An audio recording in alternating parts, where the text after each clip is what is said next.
El taconeo de mis botas resonaba en el mármol pulido del pasillo principal, un sonido que antes me habría parecido ridículo en mí, una simple camarera. Ahora, en el estudio del líder Carlos Blackwood, se sentía justo. Había pasado un mes desde aquel día caótico en que las alarmas aullaron.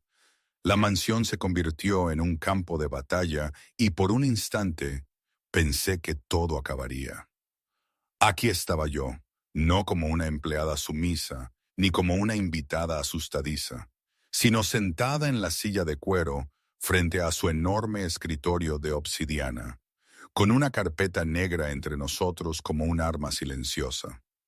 Si esto es sobre las mejoras de seguridad, ya aprobé los sensores de movimiento para la habitación de José, dijo Carlos, su voz rasposa, aunque no estoy segura de si era por el cansancio o por la sorpresa de verme allí, tan desafiante. Me miró con esa intensidad suya que solía hacer flaquear a cualquiera. Pero ya no, yo ya no era cualquiera. Esto no es sobre seguridad, le respondí, con la voz tan firme que ni yo me la creía del todo. Es sobre nosotros y sobre dinero. Un suspiro pesado salió de él y se pasó una mano por el cabello oscuro. María, por favor, ya te dije que la deuda está saldada. Borré el archivo del servidor de Blackwood Finance yo mismo. No me debes un céntimo, eres dueña de la casa de tu madre. Ya está. No, no está. Mi voz no vaciló, a pesar del nudo que se me había formado en el estómago.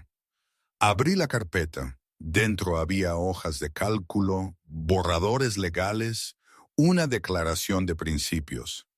Me contrataste como Luna porque necesitabas mejorar tu imagen. ¿Recuerdas? Necesitabas que la manada viera un lado más suave de la administración Blackwood. Bueno, lo conseguiste.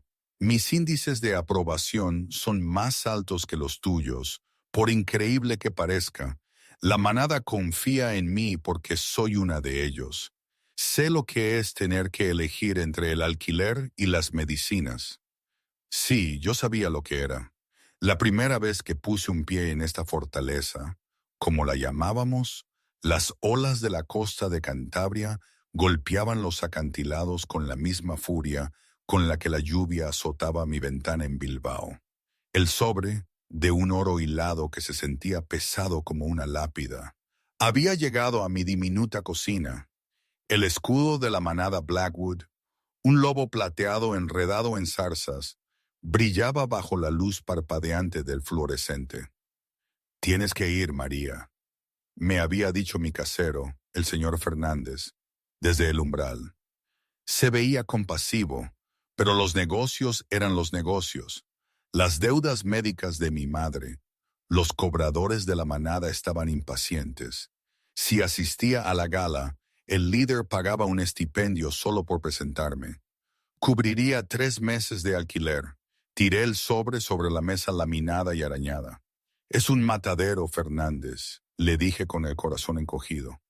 Carlos no busca una luna, busca una estratagema de relaciones públicas para tapar que es un tirano sin corazón. Los rumores volaban como pólvora por toda España. Carlos Blackwood dirigía el conglomerado lobuno más grande de la península, Blackwood Global. Controlaba líneas navieras, empresas tecnológicas y 3 enormes territorios. Pero su vida privada era una tragedia envuelta en misterio. Su pareja había muerto hacía 5 años en un ataque de renegados que dejó a su hijo, José, paralizado y mudo. Desde entonces, Carlos se había convertido en un fantasma violento y eficiente. Y ahora, de repente, organizaba las pruebas de la luna. Era tan absurdo. Soy una omega, le aclaré, la voz tensa. Sirvo café en una cafetería de barrio. No visto vestidos de seda y desde luego no me codeo con gentes como Ana de los Santos. El señor Fernández señaló la letra pequeña del sobre. Es obligatorio para las líneas de sangre elegibles dentro del umbral de deuda. Si te niegas, embargan tu sueldo. Te quedarás en la calle. Cerré los ojos. Pensé en mi madre, que había luchado contra el cáncer durante 3 años. El seguro de la manada había denegado los tratamientos experimentales, obligándome a pedir préstamos a usureros, esos tipos que operaban con la bendición de la tesorería del Alfa. Tenía 24 años, trabajaba en turnos dobles y me ahogaba en deudas. Está bien, susurré al final. Iré, comeré su comida gratis, beberé su champán caro y seré eliminada en la primera ronda. Pero no me vestiré para él, que le quede claro. La llegada a la mansión fue una tortura. En el autobús las otras chicas iban con vestidos de diseño alquilados o comprados por miles. Yo con un sencillo vestido de cóctel azul marino que encontré en una tienda de segunda mano, me sentía como un bicho raro. El tejido era barato, pero me ajustaba modestamente. Llevaba el pelo castaño recogido en un moño estricto, la cabeza bien alta. Por dentro, sin embargo, estaba temblando. El gran salón era asfixiante. Lámparas del tamaño de coches colgaban del techo abovedado. El aire olía a perfume caro, a sudor nervioso y al subyacente aroma metálico de las feromonas competitivas. «Mira a esa pobretona», escuché. Ni tuve que girarme para saber que era Ana de los Santos, hija del presidente del consejo, rubia, escultural, con un vestido rojo que valía más que mis ganancias de toda la vida. «¿Oíste? Trabaja en la cafetería de José. Seguro huele a grasa de tocino», se rió su amiga. «Mejor que a desesperación», murmuré entre dientes, agarrando un vaso de agua con gas de una bandeja. Luego, un silencio cayó en la sala. Las pesadas puertas de roble en la cima de la gran escalera se abrieron. El líder Carlos Blackwood salió. Era aterradoramente apuesto. Medía más de 1,90, con hombros lo suficientemente anchos como para soportar el peso del imperio que gobernaba. El pelo, negro como el ala de un cuervo. Los ojos, del color de las nubes de tormenta, grises y turbulentos. Llevaba un esmoquín que le quedaba como una segunda piel, pero su energía era cruda, depredadora. No parecía un anfitrión, parecía un carcelero. A su lado estaba su beta, Rafael, con un portapapeles, pero ni rastro de su hijo. «Bienvenidos», resonó la voz de Carlos, profunda y de barítono. «Están aquí porque esta manada requiere una figura materna, una luna. Mis asesores me dicen que necesito estabilizar nuestra imagen». Bajó las escaleras, su mirada recorriendo a las 50 mujeres como un escáner láser. No parecía impresionado, parecía aburrido. «No me importa su linaje, no me importa su belleza», dijo, deteniéndose en el último escalón. «Mi hijo, José, requiere cuidado. Es difícil. La mujer que gane este puesto será su cuidadora principal. Serán probadas no por su etiqueta, sino por su capacidad para manejar la realidad de mi casa». «Se refiere al monstruo», susurró Ana a su amiga lo suficientemente alto como para que yo lo oyera. Oí que el niño grita durante horas. Daño cerebral, babea por todas partes. Contrataré a una niñera una vez que tenga el anillo. Apreté mi vaso. Por una fracción de segundo, la mirada de Carlos se encontró con la mía. Frunció el ceño, quizás percibiendo mi punzada de ira, pero luego siguió. «Disfruten la noche», dijo Carlos fríamente. «Las pruebas comienzan ahora». Se dio la vuelta y se alejó, desapareciendo por un pasillo lateral, dejando a las mujeres confundidas. «¿Qué pruebas?», preguntó alguien. Yo solo quería terminar la noche, cobrar mi estipendio e irme. Me retiré al borde de la sala, cerca de un pasillo de servicio, tratando de hacerme invisible. No sabía que la verdadera prueba no estaba en el salón. Estaba en las sombras. Pasó una hora. La fiesta estaba en pleno apogeo, pero la atmósfera era tóxica. Las mujeres posaban, tratando de captar la atención del beta o del presidente del consejo, esperando asegurar un lugar en la siguiente ronda. Sentí que me venía un dolor de cabeza. El ruido era demasiado. Me deslicé por una cuerda de terciopelo que acordonaba un pasillo lateral, buscando un baño o un balcón tranquilo para respirar. El pasillo estaba tenuemente iluminado, revestido con retratos de antepasados que parecían tan miserables como Carlos. Al doblar una esquina, oí un golpe. Luego, un gemido bajo y frustrado. Me detuve. Caminé un poco más por el pasillo. Allí, sentado en la cara alfombra persa, había un niño pequeño. Tenía unos 6 años, con un traje diminuto e incómodo.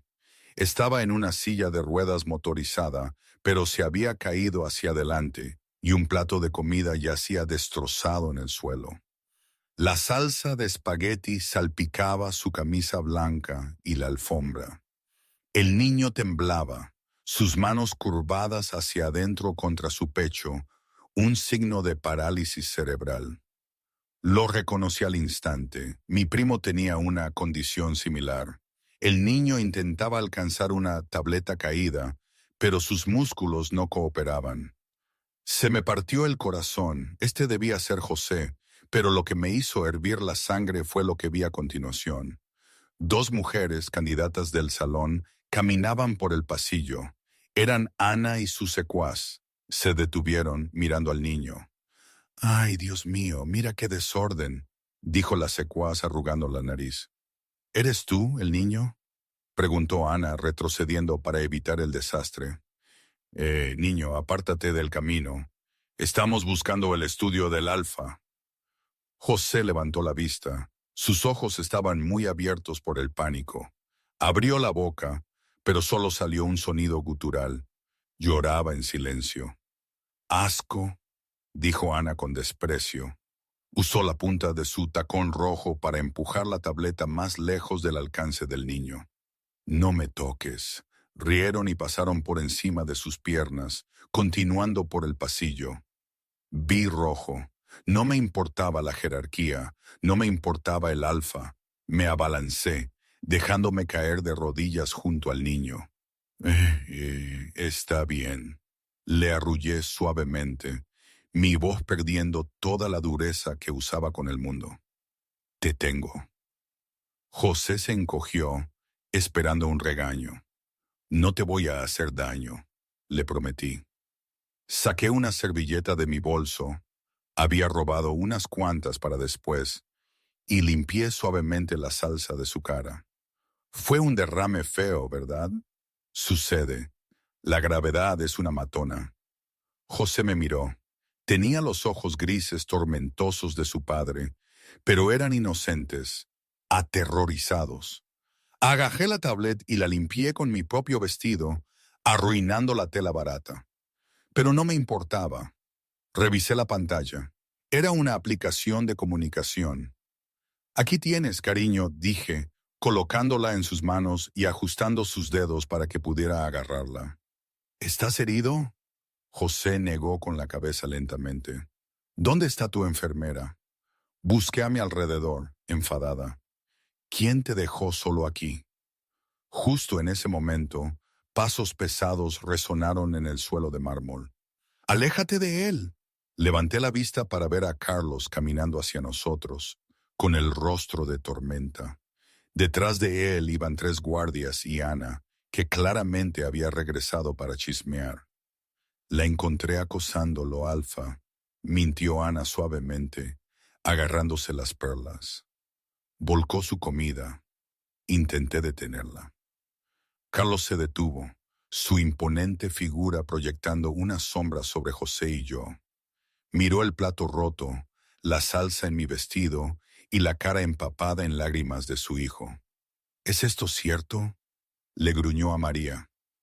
La voz del Alfa era lo suficientemente fuerte como para hacer desmayar a un lobo menor. «¿Le hiciste daño a mi hijo?».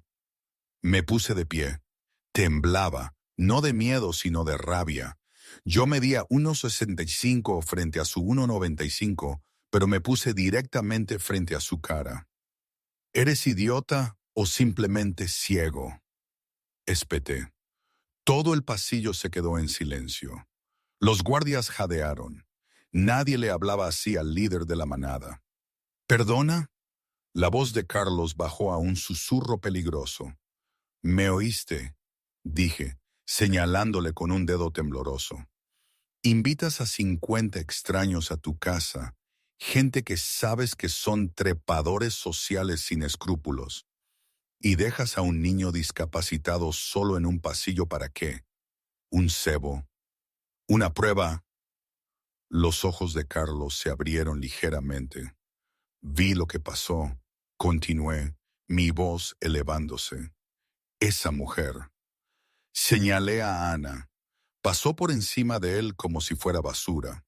Le apartó su dispositivo de comunicación. ¿Y tú? Volví mis ojos encendidos hacia Carlos. Eres el peor de todos. Estás usando su vulnerabilidad para jugar. Él no es un accesorio, Carlos.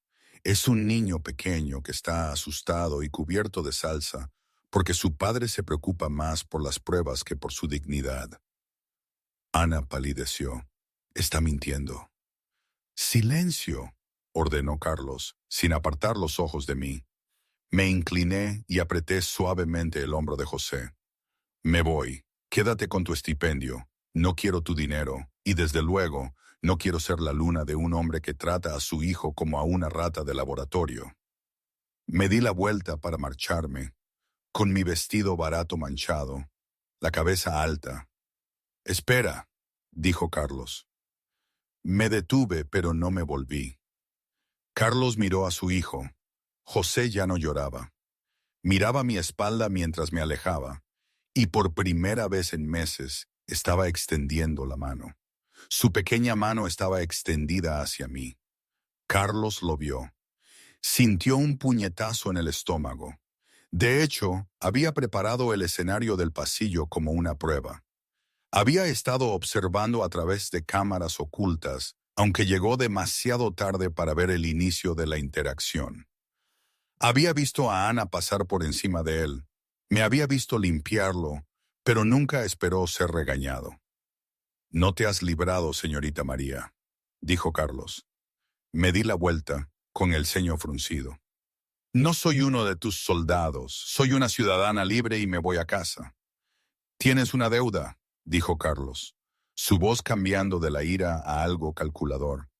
200,000 euros en facturas médicas para tu difunta madre, en manos de Blackwood Finance.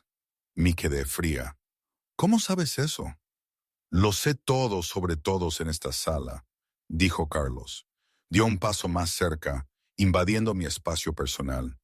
Su aroma a lluvia, cedro y poder era abrumador. Pasaste la prueba, María. Eres la única que lo defendió. Eres la única a la que no le importó quién era yo. No quiero el trabajo, sí sé. No te estoy ofreciendo un trabajo, dijo Carlos, sus ojos oscureciéndose. Te estoy ofreciendo un trato. Te quedas, cuidas de José, actúas como mi luna durante un año y elimino tu deuda por completo. Incluso compraré de nuevo la casa de tu madre al banco. Lo miré fijamente. Era un trato con el diablo, pero miré a José. El niño me miraba con una esperanza tan desesperada que destrozó mi resolución. Y si te niegas, entonces sales por esa puerta, dijo Carlos con frialdad, aunque su corazón latía en su pecho de una manera que no había sentido en años. Y los cobradores de deudas llegarán mañana por la mañana. Apreté los puños hasta que mis uñas se clavaron en mis palmas. Miré a Ana, que ardía de celos. Miré al arrogante líder. Y finalmente, miré al niño. Un año, dije, mi voz como hielo. Estrictamente negocios. Yo cuido de José, no de ti. El labio de Carlos se curvó en una sonrisa que no le llegaba a los ojos. Trato. La tinta del acuerdo de confidencialidad apenas estaba seca cuando mi vida, metida en 2 cajas de cartón, se trasladó al ala este de la mansión Blackwood. No me dieron los aposentos de la luna. Carlos me lo había dejado claro. Estas habitaciones pertenecen a mi difunta esposa, había dicho, con la voz carente de emoción. Te quedarás en la suite de invitados, frente a la habitación de José. Eres una empleada con un título, nada más. La primera semana fue una lección de aislamiento. La mansión era un laberinto de mármol frío y sirvientes silenciosos que me miraban con recelo. Para ellos yo era solo la omega de la cafetería, una cazafortunas que había atrapado a su líder. Pero a mí no me importaban ellos. Me importaba José. La habitación de Josu era estéril. Parecía más una sala de hospital de lujo que una habitación de niño. Paredes blancas, equipo médico emitiendo pitidos rítmicos y una estantería de juguetes que parecían nunca haber sido tocados. «Buenos días, José», dije en mi tercer día, entrando en la habitación y abriendo de golpe las pesadas cortinas de terciopelo. La luz del sol, rara en la costa cántabra, inundó la estancia.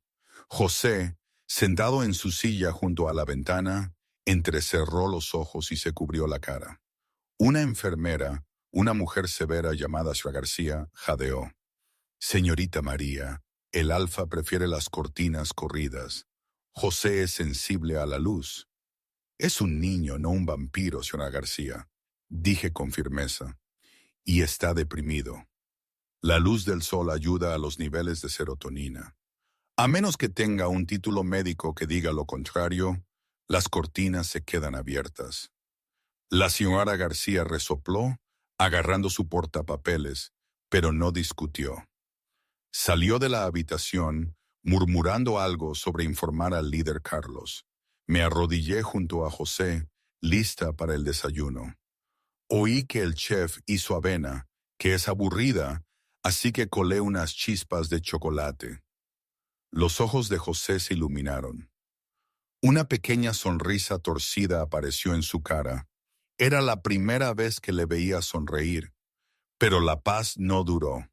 Esa tarde, Carlos regresó de una patrulla fronteriza. Olía a lluvia y agresión. Entró furioso en el comedor donde yo estaba dando de comer a José. «Recibí un informe», dijo Carlos, arrojando su chaqueta sobre una silla. No se sentó, se irguió sobre mí. «Despediste al fisioterapeuta hoy». No me inmuté. Le limpié la boca a José. El terapeuta le estaba haciendo daño. Le estaba forzando los ejercicios de rango de movimiento más allá de su umbral de dolor. José estaba llorando y ella lo ignoró porque no es verbal. La despedí. Carlos golpeó la mano contra la mesa. Los cubiertos tintinearon. José gimió y se encogió en su silla de ruedas. «No tienes autoridad para despedir a mi personal», gruñó Carlos. «José necesita esa terapia para prevenir la atrofia muscular». «Lo estás mimando. Lo estoy escuchando». Me levanté, devolviéndole la mirada. Solo porque no pueda hablar no significa que no se esté comunicando. Estaba sufriendo. «Carlos, hay otros terapeutas, más suaves». Hice llamadas hoy y encontré a un especialista en Oviedo que trabaja con pacientes con parálisis cerebral usando hidroterapia. Es menos doloroso. Carlos hizo una pausa. La ira en sus ojos se tornó en confusión. «¿Investigaste?» «Sí, pasé 4 horas leyendo sus expedientes médicos mientras tú jugabas a ser soldado», espeté. «Sé sobre su displasia de cadera. Sé sobre su trastorno de procesamiento sensorial. ¿Tú lo sabes? ¿O simplemente firmas los cheques y esperas que el problema desaparezca?» El silencio que se extendió entre nosotros era lo suficientemente denso como para ahogarse. Carlos miró a esta pequeña omega con vaqueros y camiseta en su grandioso comedor, desafiándole sobre el bienestar de su propio hijo. Nadie le había discutido el cuidado de José en 5 años. Todos simplemente asentían, aterrorizados por su temperamento. Hidroterapia, repitió la palabra sintiéndola ajena. Sí, en la piscina mañana, dije. Y tú deberías venir. Tengo reuniones. Cancélalas, dije, volviéndome hacia José. Es tu hijo, no tu proyecto. Necesita a su padre en el agua con él, sujetándolo, no mirando desde un balcón. Carlos me miró la nuca. Quería enfurecerse. Quería recordarme mi lugar, pero miró a José, que me observaba con una mirada de adoración absoluta. Bien, gruñó Carlos. Mañana, a las 2 de la tarde. Si esto sale mal, María, estás fuera. Si sale mal, le respondí, yo misma haré las maletas. La tarde siguiente, la piscina interior estaba climatizada. Yo llevaba un modesto bañador de una pieza. Estaba nerviosa.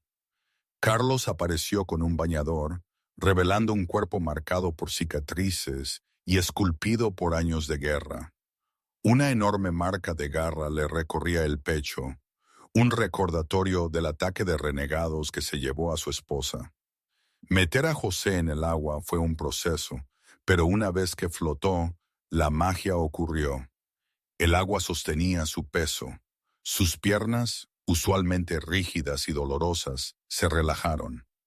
Sujétalo aquí, le indiqué a Carlos, guiando sus grandes manos a la cintura de José. Carlos se encogió al contacto. No había abrazado a su hijo correctamente en años. Estaba aterrorizado de romperlo.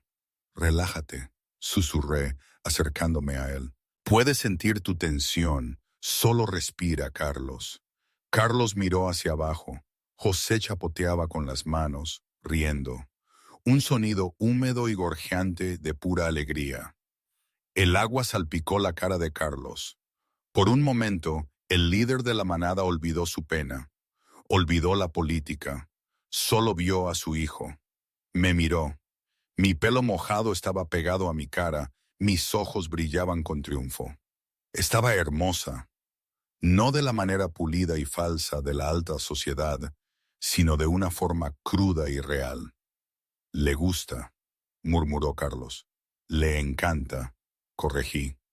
Nos quedamos en el agua durante 1 hora.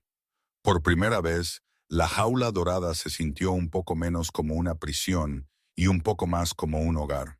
Pero fuera de los muros de la mansión, la noticia de la Omega Luna se estaba extendiendo, y Ana de los Santos no iba a dejar que una camarera le robara su corona sin luchar. Momento, aquí tengo que parar un momento. Es que pensándolo bien, toda esta situación era completamente surrealista. Una camarera, yo, metida en la casa del líder de la manada, el tipo más temido de toda España. Y todo por una deuda que ya ni existía, pero que él usó para manipularme. En mi barrio, habríamos dicho que estaba de manicomio. Pero aquí, en este mundo de lobos y jerarquías, parecía ser la norma. Te veían como una pieza en su tablero, un peón. Y lo más increíble de todo es que, sin darme cuenta, acabé moviendo mis propias fichas. No sé si fue por instinto, por terquedad o por el corazón, pero algo cambió. No era solo la deuda, era la vida de un niño y la mía. Una cosa era la supervivencia, otra, muy distinta, era dejar que te pisotearan. Y, ¿sabéis qué? Por mucho que Carlos Blackwood se empeñara en ser el rey despiadado, lo que más le dolió fue mi desprecio. Eso sí que no se lo esperaba. Ni él ni yo. Bueno, volvamos al drama. 2 semanas después, llegó la gala anual de la Luz de Luna. Era el evento social más importante del año para la aristocracia lobuna. Cada alfa de los territorios vecinos estaría allí. También era mi debut público como prometida. Necesitas parecerlo, me dijo Rafael, el beta, mientras un equipo de estilistas descendía sobre mi habitación. La prensa será cruel, Si pareces débil, las acciones de Blackwood Global caerán. Es así de simple. Me vistieron con un vestido de seda plateada brillante que abrazaba cada curva, con una abertura que llegaba hasta la mitad del muslo. Me pusieron diamantes alrededor del cuello, piedras pesadas y frías que se sentían como un collar. Cuando bajé la gran escalera, Carlos me esperaba al final. Llevaba un esmoquín negro. Cuando levantó la vista y me vio, su respiración se entrecortó. Rápidamente lo enmascaró con un ceño fruncido. «No te caigas», fue todo lo que dijo. «Encantador como siempre, Su Majestad», le respondí con sarcasmo. El salón de baile era una pecera de tiburones. En cuanto entramos, cientos de ojos se fijaron en nosotros. Los susurros silbaron entre la multitud como vapor. «Es ella, la pobretona», oí. Dicen que lo sedujo para pagar una deuda. Ni siquiera tiene un olor de lobo. Débil. Apreté el brazo de Carlos. Sus músculos estaban duros como una roca. «Tranquila», susurró, inclinándose. «Cabeza alta, estás conmigo». Era la primera vez que me ofrecía apoyo verbal. Me dio la fuerza para sonreír. Entonces vi a Ana. Un par de días después, cuando todo ya había explotado, Rafael me contó lo que Carlos le había dicho sobre aquel momento en la gala. Carlos, tan absorto en los problemas de la manada, había estado hablando con el padre de Ana, el presidente del Consejo de los Santos, sobre disputas territoriales. La verdad es que Carlos había estado un poco tenso, buscando que el tal Santos le soltara información. La política, ya sabes. Según Rafael, Carlos había visto a Ana acercarse a José mientras yo estaba distraída con un camarero. Lo notó, sí, la rapidez de sus movimientos, pero pensó que era Ana, con su ego gigante, presumiendo. No había notado nada raro, ningún polvo, ninguna maldad, no en ese instante. Para Carlos, en ese momento, Ana era simplemente Ana, tratando de ser el centro de atención. Estaba tan ciego por su propia agenda y por la rabia hacia el padre de Ana, que el detalle se le escapó. Se había fiado de las apariencias y había subestimado el nivel de crueldad. Su mente estaba en los territorios, no en un pequeño acto de sabotaje. Para él, en retrospectiva, fue un fallo gigantesco, pero en ese instante, en medio del ruido y la diplomacia forzada, era fácil pasarlo por alto. Carlos había vuelto conmigo. La multitud se abría paso para él. Vio a su hijo llorando, el desastre, y a mí jadeando en el suelo, con el vestido arruinado. «¿Qué significa esto?», rugió Carlos, su voz sacudiendo las lámparas de araña. «Está desequilibrada, Alfa». Apareció Ana de entre la multitud, con expresión horrorizada. Lo vi. Ella lo atacó. Le quitó la bebida de la mano. Claramente está teniendo un colapso mental. No está apta para ser Luna. La multitud murmuró en señal de acuerdo. «Psicópata, no apta, peligrosa». Carlos me miró. Sus ojos eran de fría furia. «Explícate ahora». Me puse de rodillas a duras penas. No miré a Carlos. Miré el charco de zumo en el suelo. Burbujeaba ligeramente. «La bebida», jadeé. «Ana le puso algo». «¡Mentira!», Ana exclamó. «Alfa, esto es difamación. Yo estaba al otro lado de la sala. ¡Revisa las cámaras!», grité. «Y revisa la bebida». «Esto es ridículo». El padre de Ana se adelantó. «Mi hija es de sangre noble». «No la acusarás, basura». «Analiza la bebida», grité desesperada. «José es gravemente alérgico a los cacahuetes. Si ese polvo fuera polvo de cacahuete, habría entrado en shock anafiláctico en segundos. Habría muerto Carlos».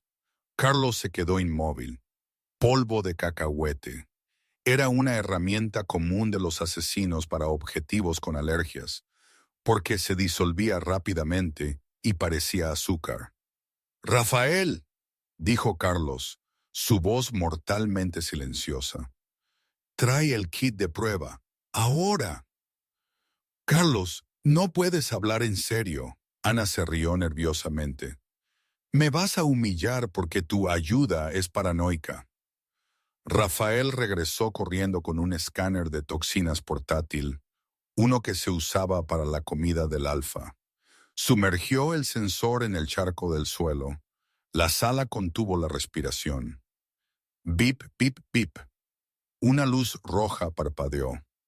«Positivo», anunció Rafael, con el rostro pálido. «Alta concentración de proteína de cacahuete.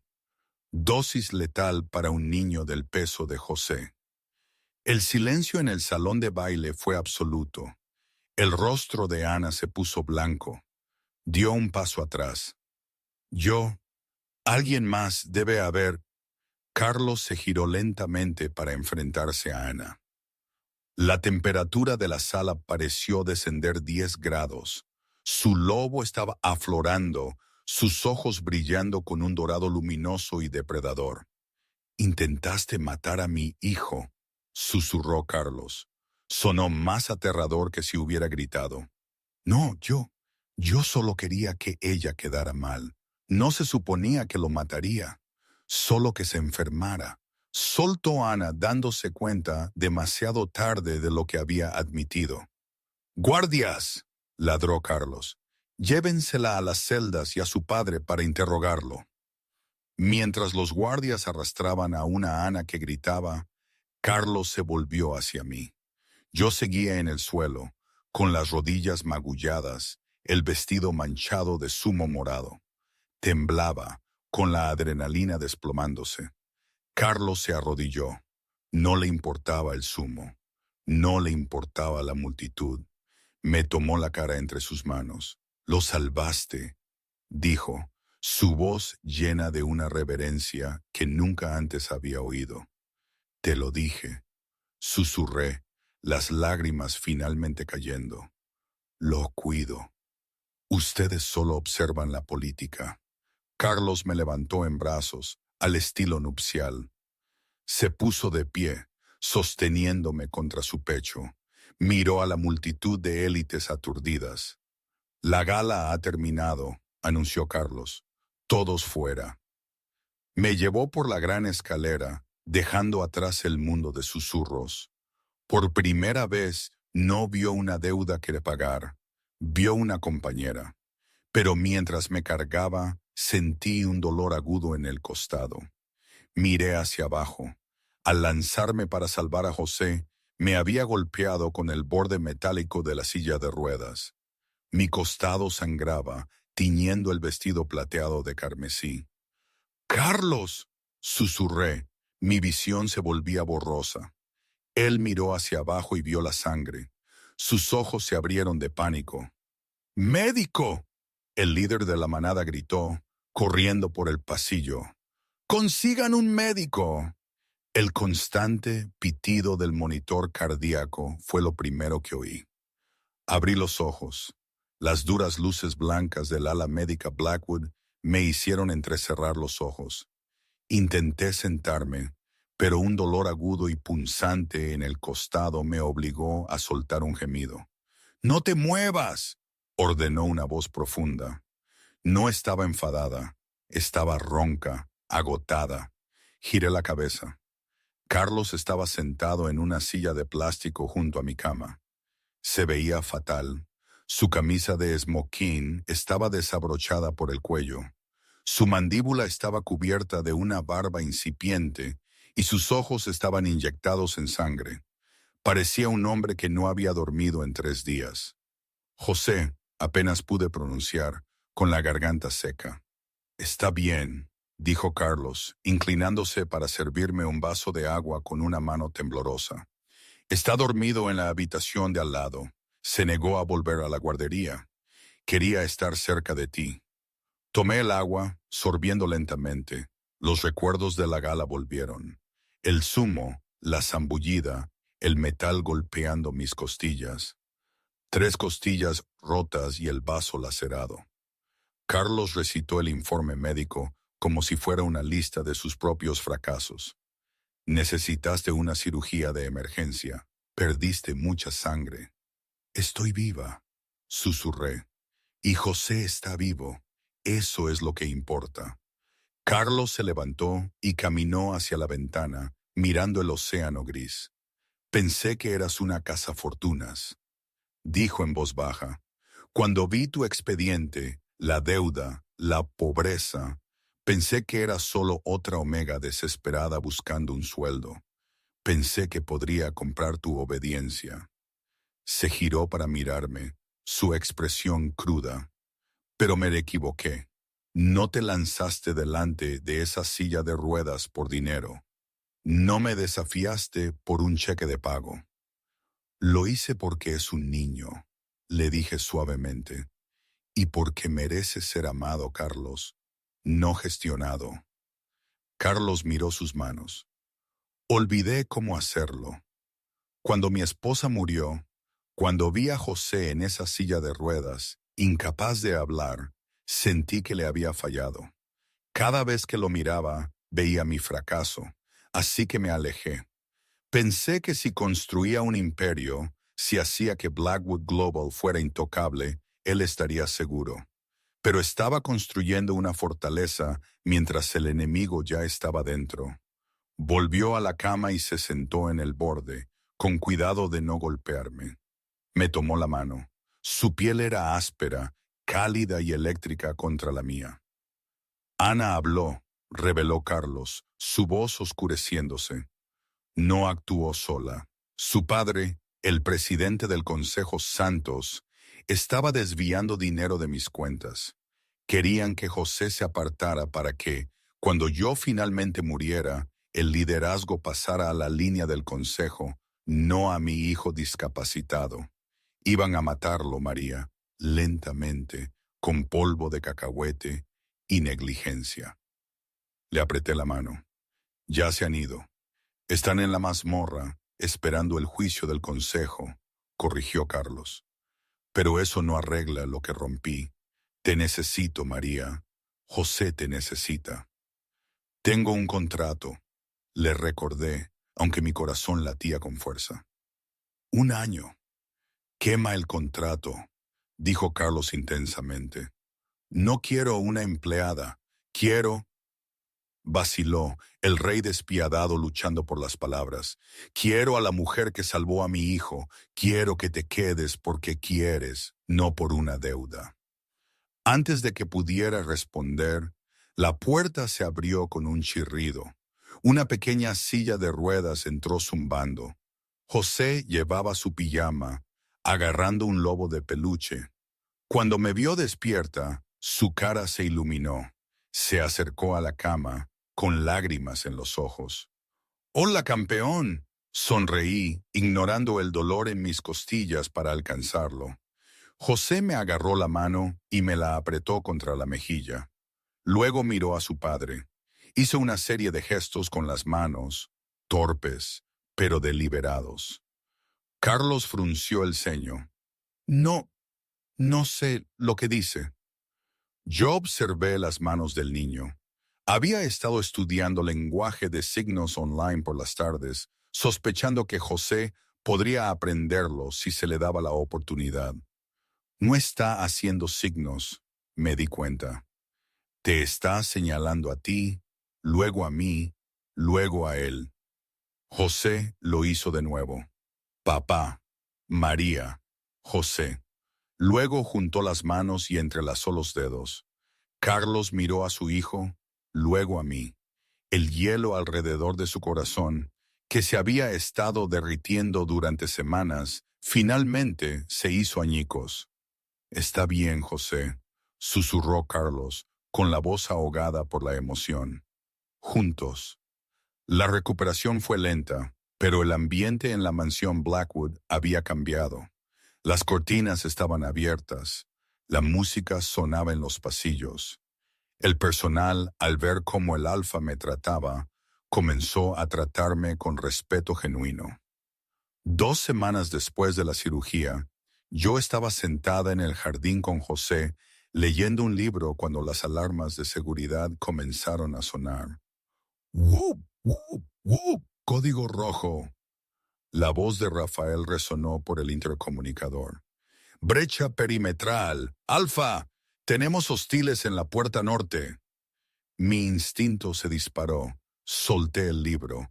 José, vamos. Agarré las manijas de su silla de ruedas. El motor era demasiado lento para una emergencia y comencé a empujarlo hacia la casa.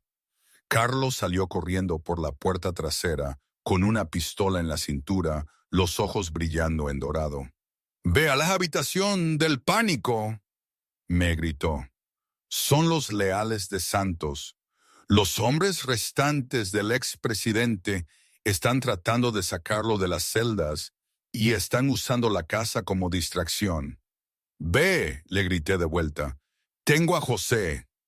Carlos dudó por una fracción de segundo, mirándome. «Vendré por ti, lo prometo». Luego se transformó. Los huesos crujieron y se remodelaron mientras explotaba en un lobo masivo de color negro medianoche. Rugió y cargó hacia la puerta norte para liderar la defensa. Empujé a José a la biblioteca, donde la entrada a la habitación del pánico estaba escondida detrás de una estantería. Marqué el código que Carlos me había enseñado. Acceso denegado. Me quedé helada. Lo volví a escribir. Acceso denegado. Anulación del sistema. Una voz fría dijo desde atrás de mí. Me giré protegiendo a José con mi cuerpo.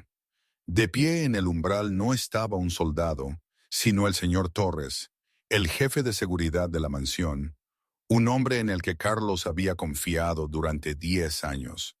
Sostenía una pistola y sonreía. «Torres», jadeé, «estás trabajando con ellos». «Santos paga mejor». Torres se encogió de hombros y me prometió el puesto de Alfa una vez que Carlos muera. Pero primero, necesito una baza para que el rey se rinda. Apuntó con la pistola a José. «Ven aquí, chico». José gimió enterrando la cara en mi estómago. Por encima de mi cadáver, gruñí. Yo no era una metamorfa, no tenía garras, pero tenía la rabia de una madre protegiendo a su cachorro. «Eso se puede arreglar», dijo Torres, levantando el arma. Miré a mi alrededor frenéticamente. Un pesado globo de latón yacía sobre el escritorio. Un abrecartas no era suficiente contra una pistola. «José», susurré, mi mano encontrando la palanca de control de su silla motorizada. «¿Confías en mí?» José levantó la vista y asintió. «Agáchate». Golpeé la palanca hacia adelante a máxima velocidad. La pesada silla de ruedas motorizada avanzó como un ariete. Torres, esperando que nos acobardáramos, no estaba preparado. El reposapié metálico de la silla se estrelló contra sus espinillas con un crujido nauseabundo. Torres gritó y disparó el arma a ciegas. La bala destrozó un jarrón junto a mi cabeza. Cuando Torres cayó, me lancé. No fui a por la pistola. Fui a por las pesadas cortinas antiguas. Arranqué la cuerda de sujeción con todas mis fuerzas. La pesada tela de terciopelo se derrumbó, enterrando al traidor que forcejeaba en una montaña de tela. «¡Corre, José, vete!», grité, agarrando la pistola que se había deslizado por el suelo. Torres luchaba por salir de la tela, transformándose en su forma de lobo. Una bestia parda y sarnosa gruñó, destrozando el terciopelo. Yo sostenía la pistola con manos temblorosas. Nunca había disparado un arma en mi vida. El lobo se abalanzó. ¡Bang! Yo no disparé. El disparo vino de la puerta de la terraza. El lobo de Torres aulló y se desplomó, un dardo tranquilizante sobresaliendo de su cuello. Carlos estaba de pie en la puerta destrozada, de nuevo en forma humana, desnudo de cintura para arriba, con sangre manchada en el pecho. ninguna suya. Sostenía un rifle de alta potencia. Me miró sosteniendo la pistola. Miró a José, que había invertido su silla para embestir al traidor. Carlos se acercó, pisó el cuello del traidor inconsciente para asegurarse de que se quedara en el suelo, y luego me atrajo a un abrazo que me destrozó los huesos. Fallaste la habitación del pánico, murmuró en mi pelo, su corazón golpeando contra mi pecho. La cerradura estaba atascada.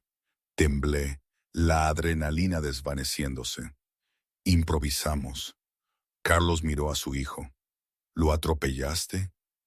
José sonrió, una sonrisa temblorosa, aterrorizada, pero orgullosa. Carlos echó la cabeza hacia atrás y se rió, un sonido de puro alivio. Ese es mi chico, esa es mi manada. El silencio que cayó sobre la mansión Blackwood en las semanas posteriores al asedio no fue el silencio de una tumba, como lo había sido antes de que yo llegara. Fue el silencio de una respiración contenida, una pausa antes de un nuevo comienzo. La limpieza fue brutal y eficiente.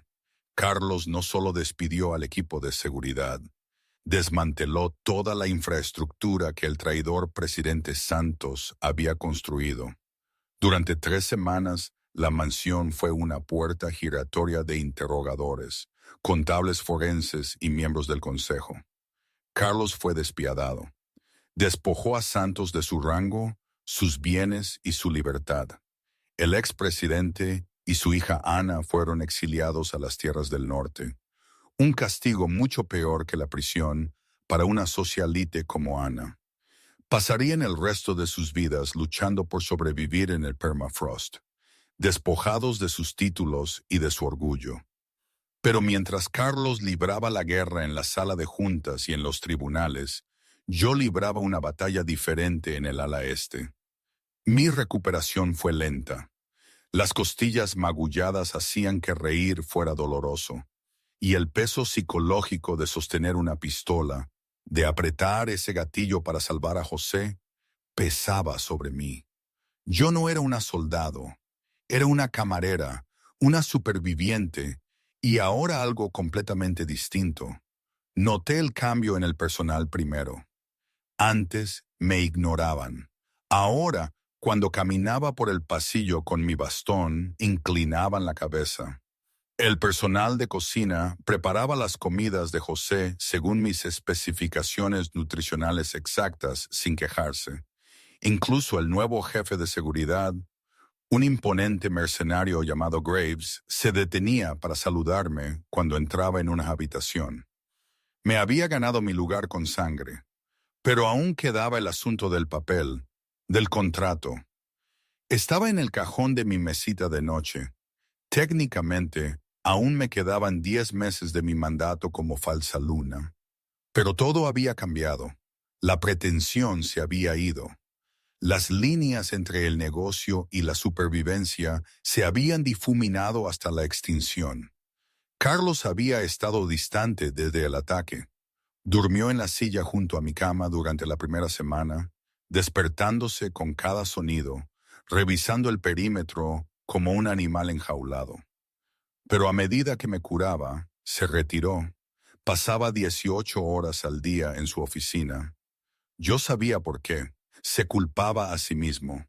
Sentía que su negligencia casi le había costado las 2 personas sin las que se había dado cuenta de que no podía vivir. Sabía que tenía que forzar su mano. No iba a esperar a que se encerrara en otros 5 años de aislamiento. Una tarde lluviosa de martes, un mes después del ataque, me vestí con un propósito. No usé los vestidos de seda que los estilistas me habían comprado. Me puse un blazer azul marino, nítido, sobre una blusa color crema y pantalones a medida. Parecía una CEO, no una consorte.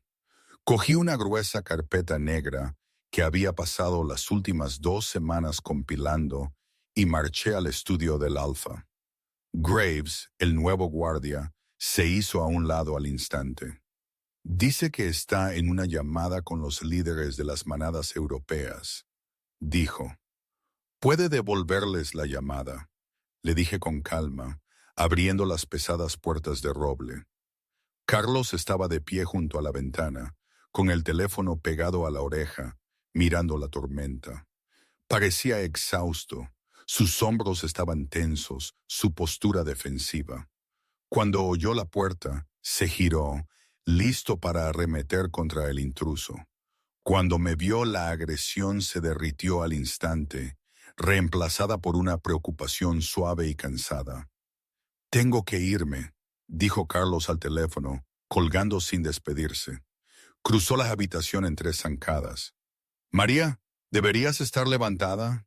El médico dijo que estoy sanando, no inválida». Lo interrumpí. Pasé a su lado y me senté en la silla de cuero frente a su enorme escritorio de obsidiana. Puse la carpeta negra entre nosotros. «Siéntate, Carlos, estamos negociando». Carlos parpadeó, confundido. Se sentó lentamente. «¿Negociando qué?» «Esta es una propuesta para la iniciativa Omega», dije, golpeando el documento. «Es una rama filantrópica de Blackwood Global. Proporcionamos préstamos médicos sin intereses a miembros de la manada de bajos ingresos. Financiamos viviendas accesibles para familias con niños discapacitados. Reformamos el sistema educativo de necesidades especiales de la manada». Lo miré a los ojos. «Yo la dirigiré. Seré la directora ejecutiva. Quiero un sueldo, Carlos. Un sueldo a precio de mercado. Y de ese sueldo te pagaré los 200,000 euros de las facturas de mi madre. Cada céntimo, con intereses». Carlos me miró fijamente. El silencio se prolongó durante 1 minuto largo y agónico.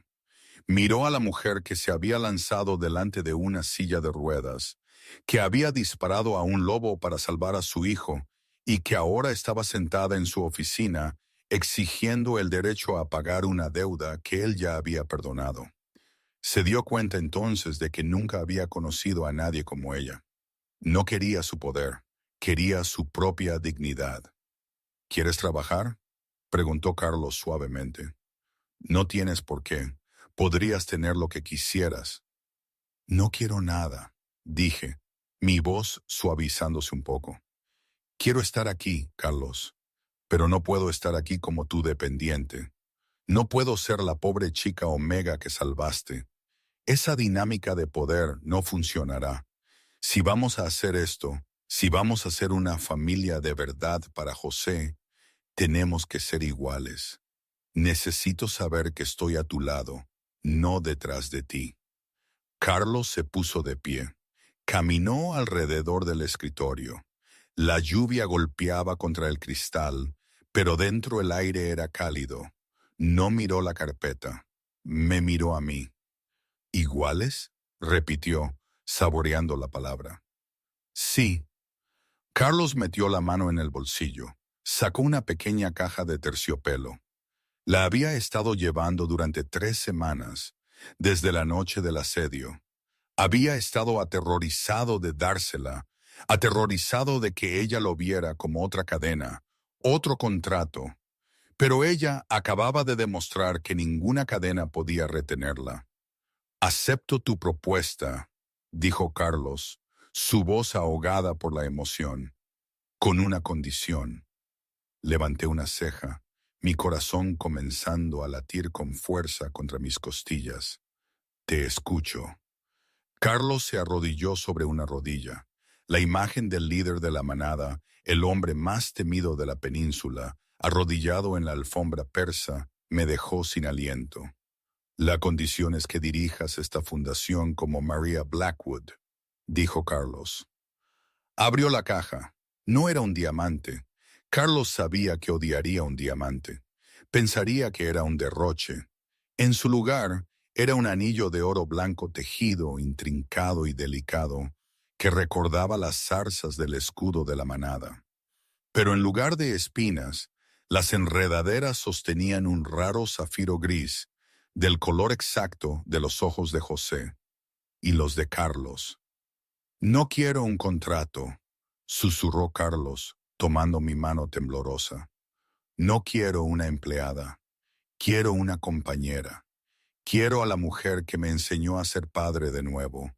Le salvaste la vida, María, pero también salvaste mi alma.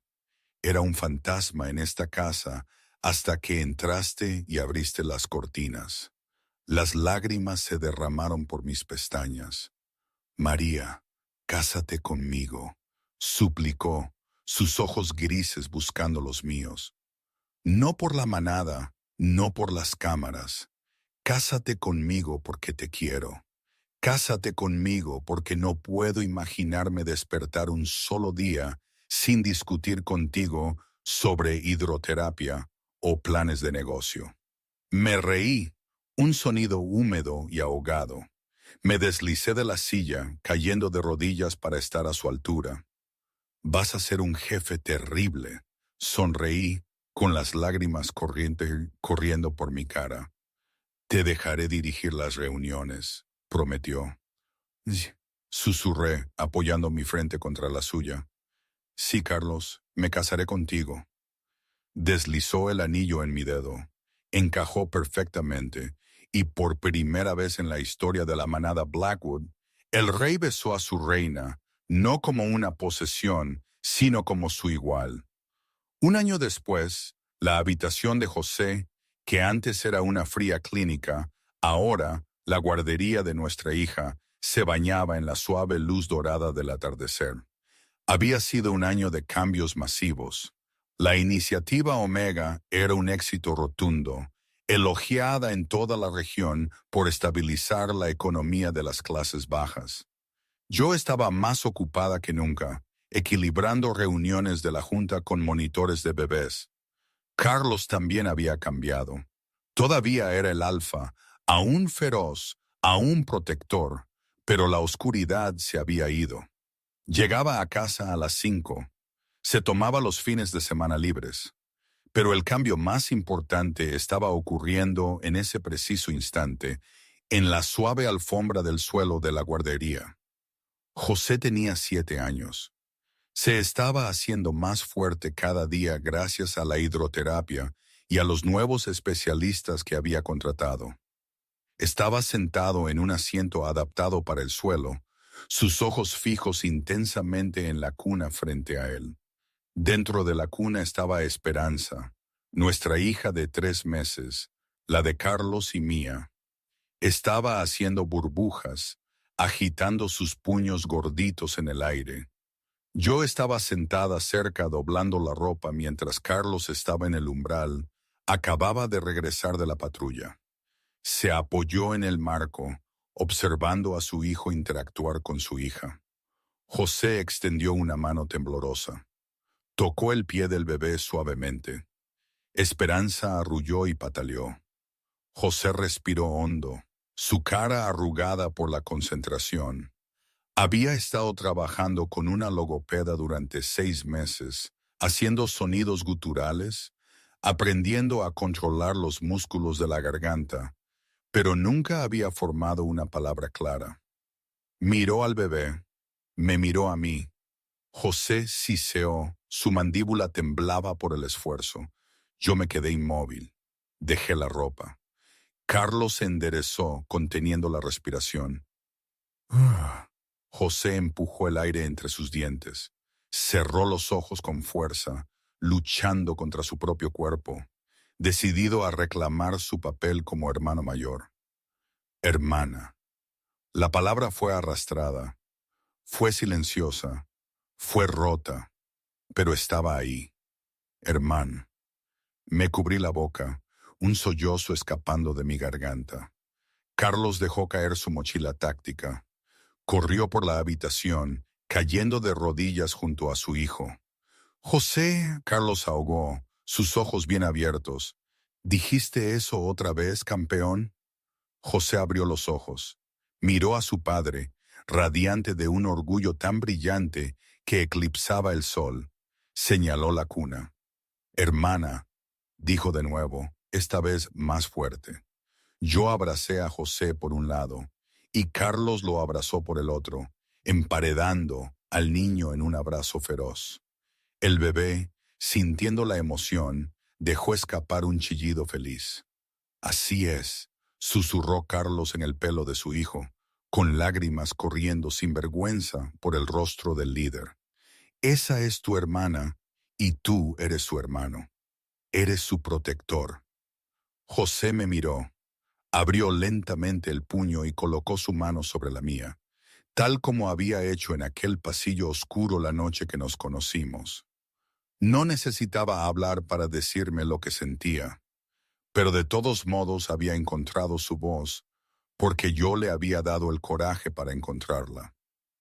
El líder de la manada había buscado una luna para salvar su imagen. En cambio, encontró una madre que salvó a su familia.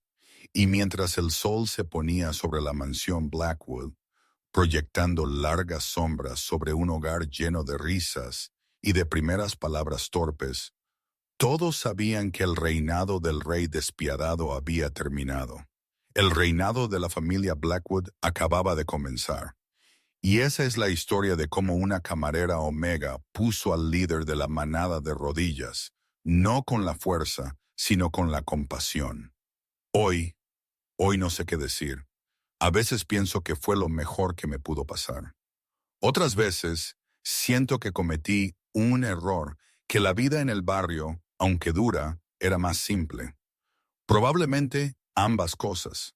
Así es la vida, ¿verdad? Nada es definitivo, nada es perfecto. Pero esta vida, con sus subidas y bajadas, sus miedos y sus alegrías, con Carlos, José y la pequeña Esperanza, es mía. Y supongo que al final eso es lo único que realmente importa.